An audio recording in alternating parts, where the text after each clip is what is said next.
सत्यनारायण भगवान की जय।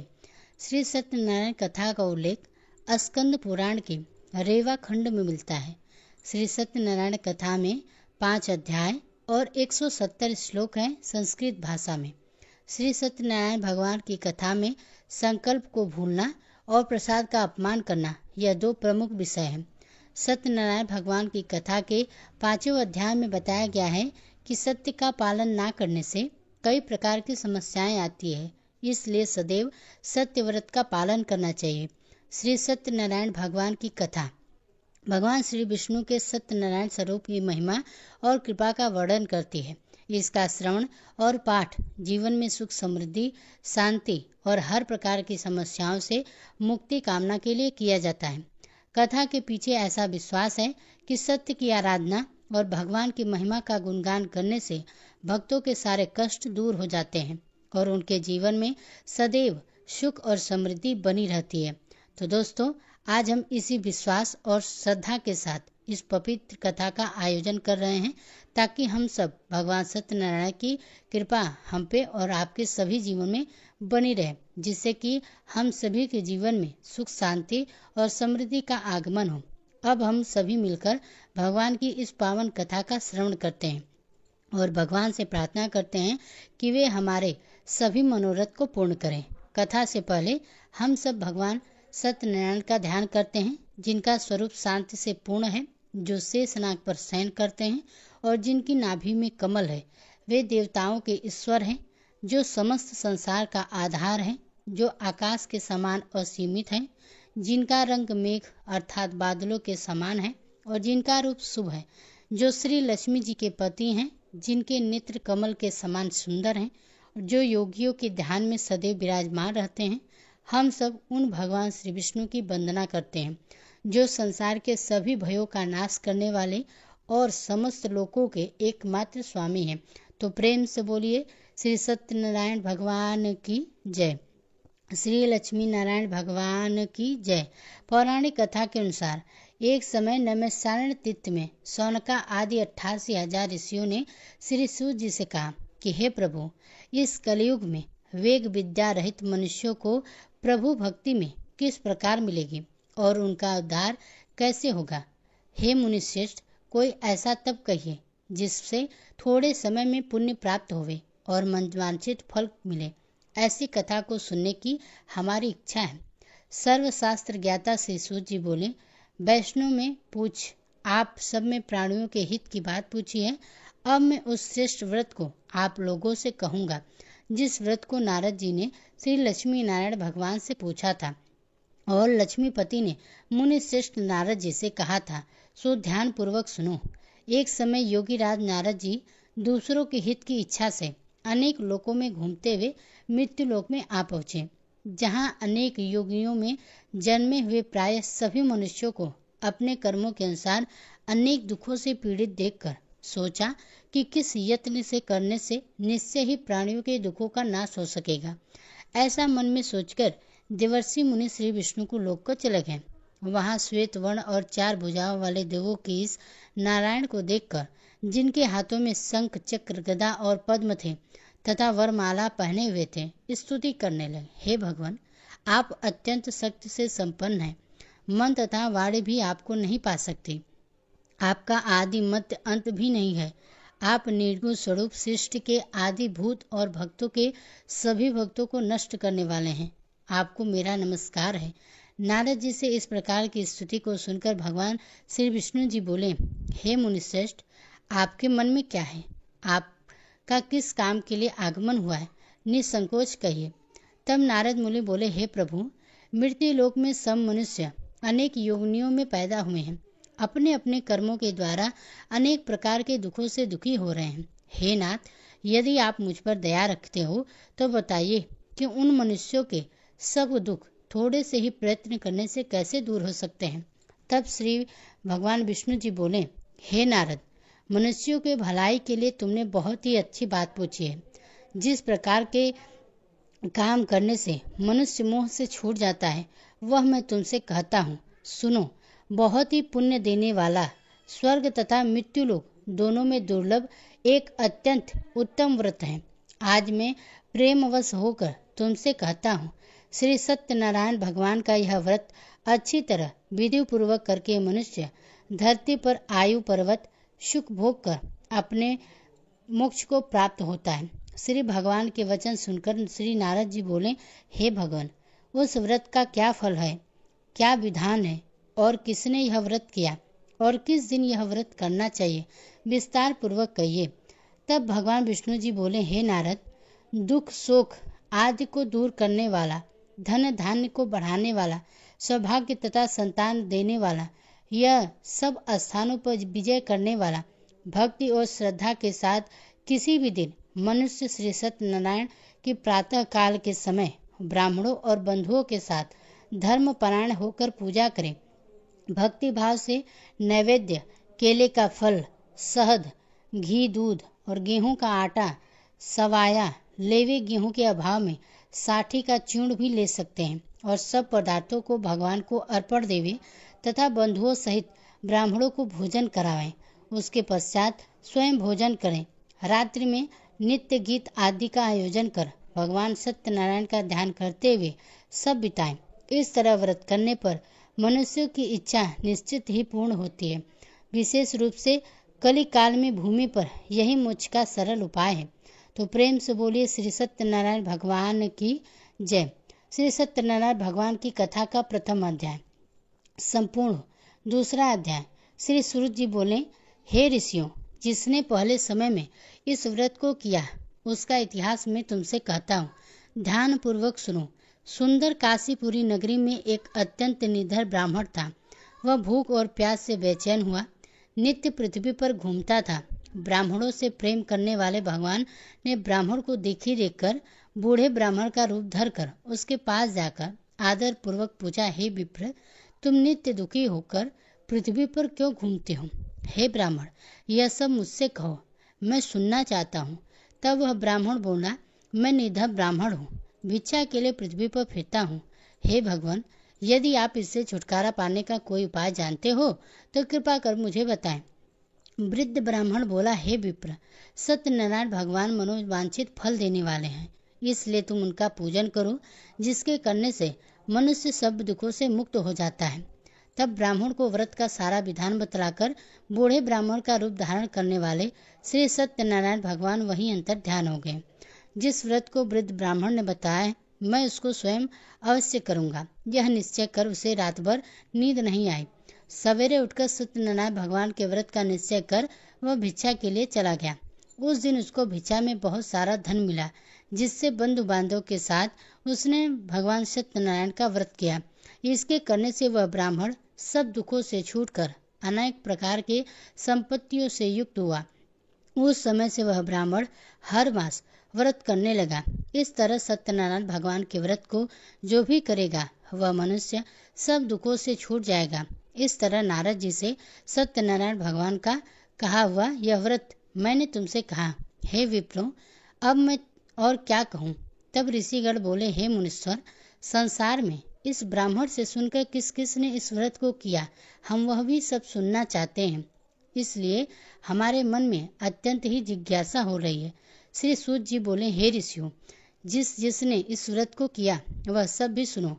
एक समय वह ब्राह्मण धन और ऐश्वर्य के अनुसार बंधु बांधव के साथ व्रत करने को तैयार हुआ।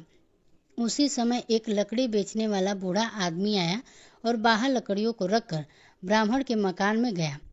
प्यास से दुखी लकड़हारा उनको व्रत करते देखकर ब्राह्मण को नमस्कार करके कहने लगा, यह आप क्या कर रहे हैं? इसके करने से क्या फल मिलता है? कृपा करके मुझे बताइए। ब्राह्मण ने कहा, सब मनोरथ को पूर्ण करने वाला यह सत्यनारायण भगवान का व्रत है। इसकी ही कृपा से मेरे यहाँ धन धान आदि की वृद्धि हुई। ब्राह्मण से इस व्रत के बारे में जानकर लकड़हारा अत्यंत ही प्रसन्न हुआ। चरणामृत लेकर प्रसाद ग्रहण करने के बाद वह अपने घर को गया। अगले दिन लकड़हारे ने अपने मन में इस प्रकार का संकल्प किया कि आज गांव में लकड़ी बेचने से जो भी धन मिलेगा उसी से श्री सत्यनारायण भगवान का उत्तम व्रत करूंगा। ऐसा मन में निश्चय कर वह बूढ़ा आदमी लकड़ियां अपने सिर पर रखकर जिस नगर में धनवान लोग रहा करते थे ऐसे सुंदर नगर में गया। उस दिन वहां पर उसे उन लकड़ियों का दाम पहले से चौगुना मिला तब वह लकड़ा दाम लेकर बहुत ही प्रसन्न होकर पके केले, शक्कर, घी, दूध, दही और गेहूं का चूर्ण इत्यादि सत्यनारायण भगवान के व्रत की कुल सामग्रियों को लेकर अपने घर गया। फिर उसने अपने परिवारजनों को बुलाकर विधि के साथ भगवान का पूजन तथा व्रत किया। उस व्रत के पुण्य प्रभाव से वह बूढ़ा लकड़हारा धन पुत्र आदि से युक्त हुआ और संसार के समस्त सुख को भोग कर अंत में वैकुंठ लोक को चला गया। श्री सत्यनारायण भगवान की जय। श्री सत्यनारायण व्रत कथा दूसरा अध्याय संपूर्ण। तीसरा अध्याय। श्री सूत जी बोले, हे श्रेष्ठ मुनियों, अब आगे की कथा कहता हूँ, सुनो। पहले समय में उल्कामुख नाम का एक बुद्धिमान राजा रहा करता था। वह सत्यवक्ता और जितेंद्रिय था। प्रतिदिन देव स्थानों पर जाता और गरीबों को धन देकर उनके कष्ट दूर करता था। उसकी पत्नी कमल के समान मुख वाली सती साध्वी थी। पुत्र प्राप्ति के भद्र लालसा से नदी तट पर उन दोनों ने सत्यनारायण भगवान का व्रत किया। उस समय वहां एक साधु नामक वैश्य आया। उसके पास व्यापार के लिए बहुत सारा धन था। वह नाव को किनारे पर ठहराकर राजा के पास आ गया और राजा को व्रत करते देखकर विनय के साथ पूछने लगा, हे राजन, भक्ति युक्त चित्त से यह आप क्या कर रहे हैं? मेरी सुनने की इच्छा है, सो आप मुझे यह बतलाइए। तब राजा बोला, हे वैश्य, अपने बांधों के साथ पुत्र आदि की प्राप्ति के लिए यह महाशक्तिमान नारायण भगवान का व्रत है और पूजन मैं कर रहा हूँ। राजा के वचन को सुनकर साधु आदर से बोला, हे राजन, मुझसे भी इसका सब विधान कहो। मैं भी आपके कहे अनुसार इस व्रत को अवश्य ही करूँगा। मेरी भी कोई संतान नहीं है और मुझे विश्वास है कि इसको व्रत के करने से निश्चय ही मुझे संतान की प्राप्ति होगी। तब राजा से सब विधान सुनकर व्यापारी निवृत्त होकर वह आनंद के साथ अपने घर को गया। साधु ने अपनी स्त्री को संतान देने वाले इस व्रत को सुनाया और मन में प्रण किया कि जब मेरे यहाँ संतान होगी तब मैं इस व्रत को करूँगा। साधु ने ऐसे वचन अपने पत्नी लीलावती से कहे। एक दिन उसकी पत्नी पति के साथ आनंदित होकर संसारिक धर्म में प्रवृत्त होकर श्री सत्यनारायण भगवान की कृपा से गर्भवती हुई और 10वें महीने में एक सुंदर कन्या का जन्म हुआ। वह कन्या दिनों दिन इस तरह बढ़ने लगी जैसे शुक्ल पक्ष का चंद्रमा बढ़ता है। कन्या का नाम कलावती रखा गया। तब लीलावती ने मीठे शब्दों में अपने पति से कहा कि स्वामी, जो आपने संकल्प किया था कि मैं संतान होने पर श्री सत्यनारायण भगवान का व्रत करूंगा, अब आप उसे करिए। तब साधु बोला, हे प्रिय, इसके विवाह पर करूंगा। इस प्रकार अपनी पत्नी को आश्वासन देकर वह नगर को चला गया। अब कलावती अपने पिता के घर में रहकर बड़ी हो रही थी।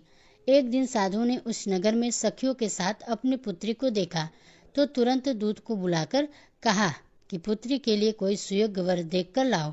साधु की आज्ञा पाकर दूत कंचन नगर पहुंचा और वहां पर बहुत खोजकर बहुत देखभाल कर कन्या के लिए सुयोग्य वरित पुत्र को ले आया। उस सुयोग्य पुरुष को देखकर साधु ने अपने बंधु बांधव सहित प्रसन्नचित्त होकर अपनी पुत्री का विवाह उसके साथ कर दिया। किंतु दुर्भाग्य से विवाह के समय भी वह उस व्रत को करना भूल गया। तब श्री सत्यनारायण भगवान क्रोधित हो गए और साधु को श्राप दे दिया कि तुम्हें दारुण दुख प्राप्त होगा। अपने कार्य में कुशल साधु वैश्य अपने जमाता सहित समुद्र के समीप स्थित रत्नपुर नगर में गया और वहां दोनों ससुर जमाई चंद्रकेतु राजा के उस नगर में व्यापार करने लगे। एक दिन भगवान सत्यनारायण की माया से प्रेरित होकर कोई चोर राजा का धन चुराकर भागा जा रहा था, किंतु राजा के दूतों को आता देखकर चोर घबराकर भागते हुए धन को वहीं छुपाकर छोड़कर चले गए जहां वे सास और ससुर और जमाई ठहरे हुए थे। जब दूतों ने उन साधु को वैश्य के पास राजा के धन को रखा हुआ देखा तो वे उन्हीं को चोर समझकर दोनों को बांधकर ले गए। राजा के पास जाकर वे बोले, हे राजन, यह दो चोर हम पकड़ कर लाए हैं, देखकर आज्ञा दीजिए।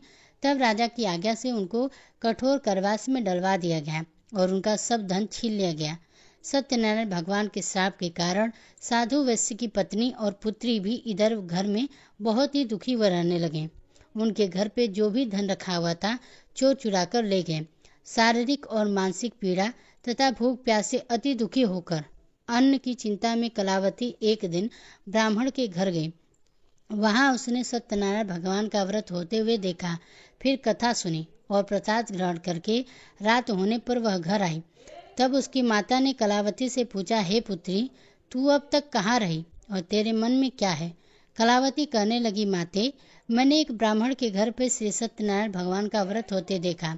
कन्या के ऐसे वचन सुनकर लीलावती भगवान के पूजन की तैयारी करने लगी।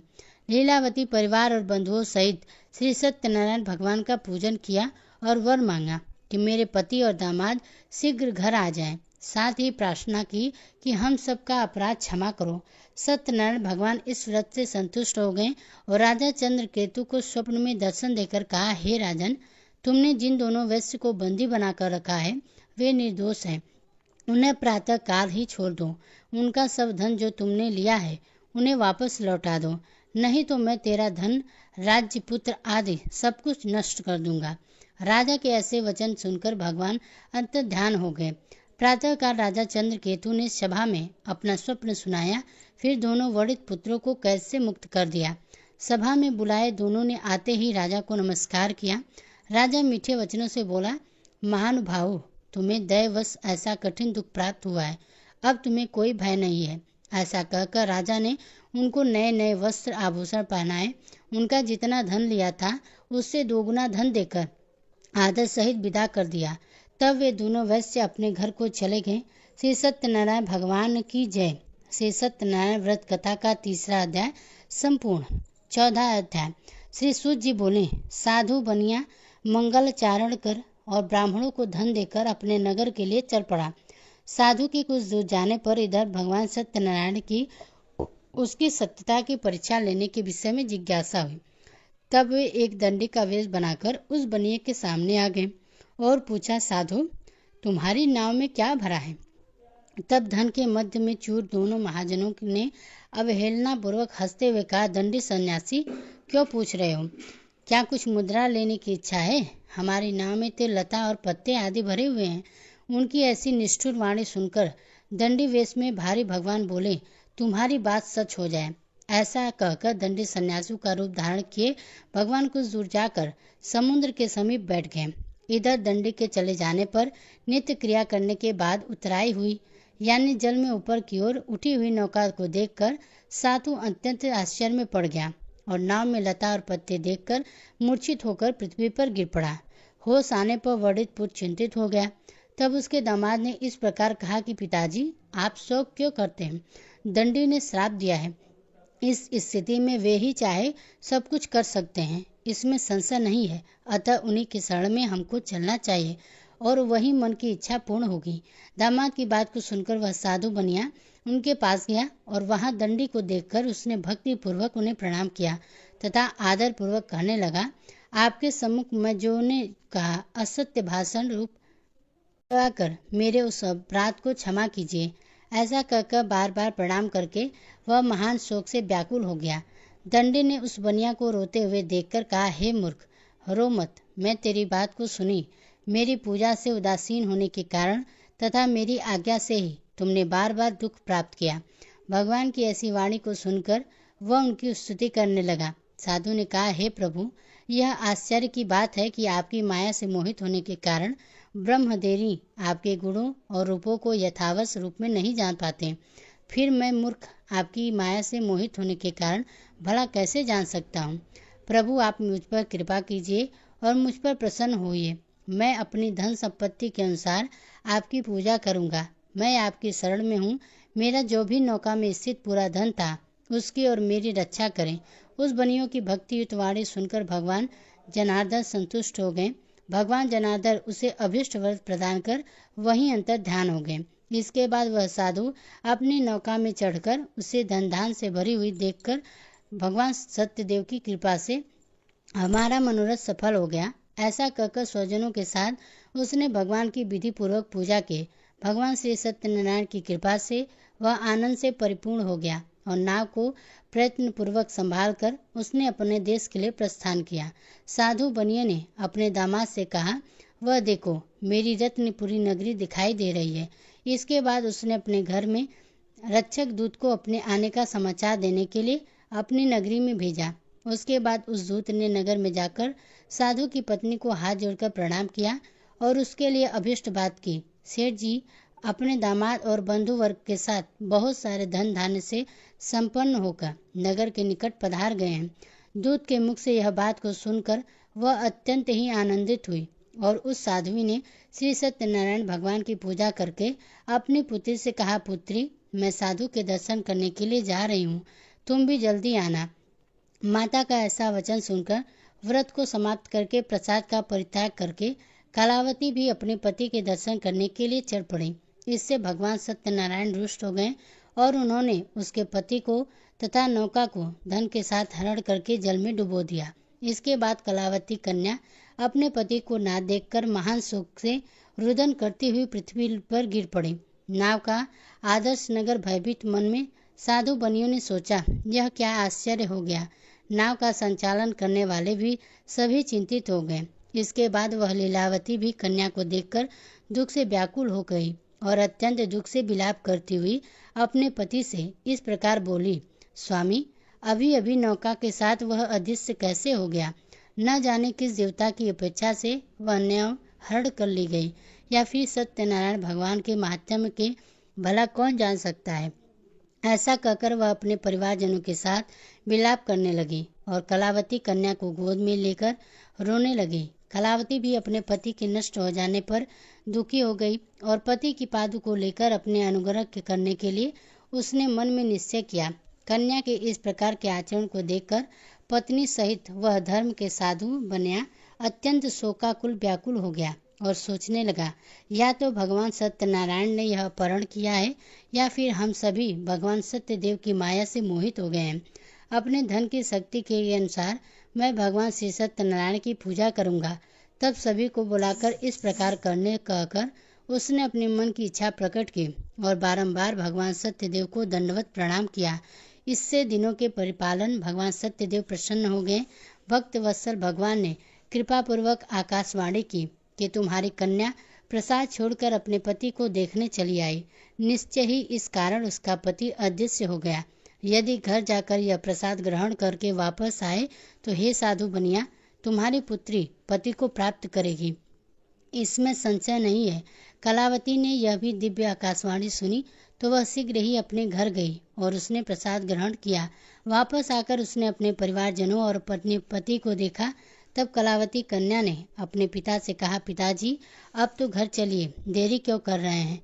कन्या की बात को सुनकर वर्णित पुत्र संतुष्ट हो गया और विधि विधान से भगवान सत्यनारायण का पूजन करके धन और बंधु बांधव के साथ उसने अपने घर को चला गया।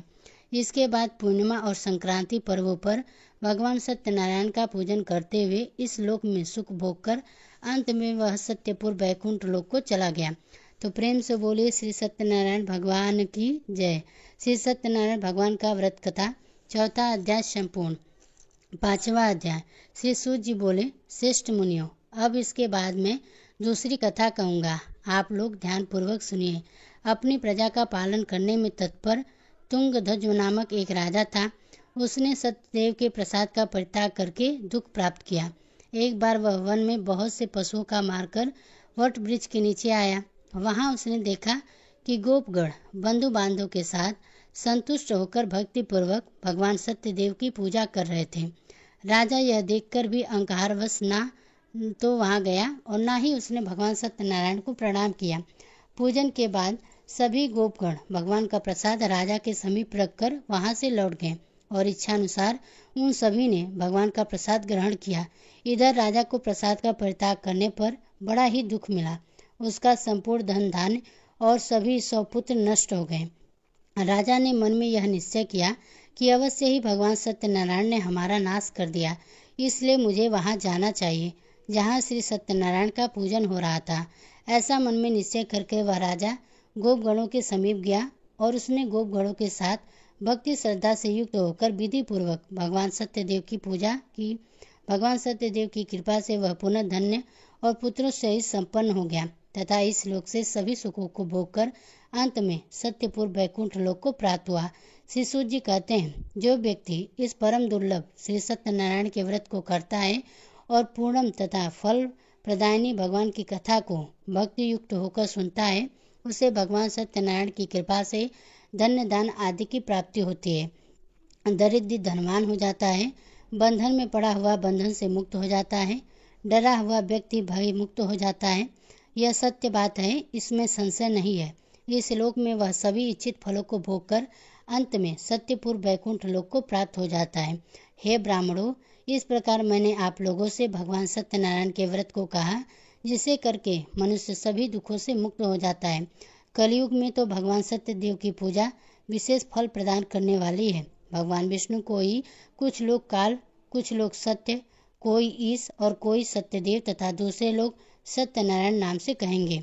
अनेक रूप धारण करके भगवान सत्यनारायण सभी का मनोरथ सिद्ध करते हैं।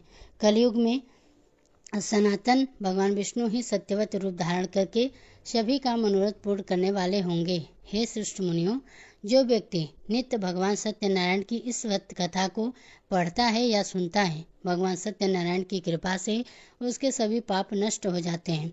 हे मुनीश्वर, पूर्व काल में जिन लोगों ने भगवान सत्यनारायण का व्रत किया था, उसके अगले जन्म का वृत्तांत कहता हूँ, आप लोग सुनिए। महान प्रजा संपन्न सतानंद नाम के ब्राह्मण सत्यनारायण व्रत करने के प्रभाव से दूसरे जन्म में सुदामा नामक ब्राह्मण हुए। उस जन्म में भगवान श्री कृष्ण का ध्यान करके उन्होंने मोक्ष प्राप्त किया। लकड़हारा भील गोह का राजा हुआ और अगले जन्म में उसने भगवान श्री राम की सेवा करके मोक्ष प्राप्त किया। महाराज उल्कामुख दूसरे जन्म में राजा दशरथ हुए। उन्होंने श्री रंग नाम की पूजा करके अंत में वैकुंठ को प्राप्त किया। इस प्रकार धार्मिक और सत्यवत साधु पिछले जन्म में सत्यव्रत के प्रभाव से अपने दूसरे जन्म में मोरध्वज नामक राजा हुआ। उसने आर्य से चेतक अपने पुत्र की आदिदेह भगवान विष्णु को अर्पित कर मोक्ष प्राप्त किया। महाराज तुंगध्वज जन्मांतर में स्वयंभू हुए और भागवत संपत्ति संपूर्ण कार्यों का अनुष्ठान करके वैकुंठ लोक को प्राप्त हुए। गोपगढ़ जो थे वे सब जन्मांतर के ब्रज मंडल में निवास करने वाले गोप हुए और सभी राक्षसों का संहार करके उन्होंने भी भगवान का सारस्वत धाम गोलोक को प्राप्त किया। तो प्रेम से बोले श्री सत्यनारायण भगवान की जय, श्री लक्ष्मी नारायण भगवान की जय। तो दोस्तों, आशा करते हैं कि आज की यह कथा आपको पसंद आई होगी। पसंद आई हो तो वीडियो को लाइक कीजिएगा। इसी तरह की व्रत कथाओं को सुनने के लिए हमारे चैनल को सब्सक्राइब जरूर कीजिएगा।